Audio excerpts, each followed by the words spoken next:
when you're close to the green and you can't putt and you can't chip, it's time to pitch. When you pitch, the most important thing is to realize that you use the sand wedge.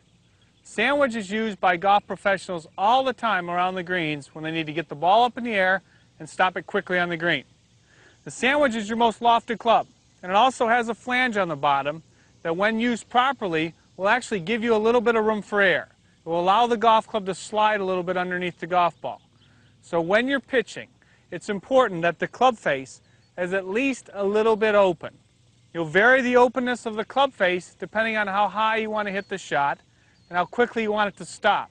But it always needs to be at least a little bit open. The ball is more forward in your stance. With a chip shot, remember, the ball was back. But with a pitch shot, you put the ball more forward in your stance.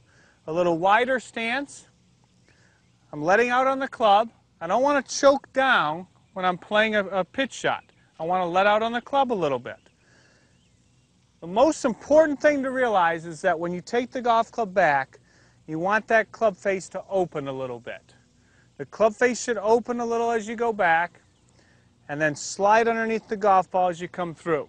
Even though it's a short shot, there's still a little bit of body movement through the shot. It's important that you allow your body to turn through with the club. So open the face a little at address, open it in the backswing, and just a little body as you come through. That ball pitch right up in the air and stop on the green.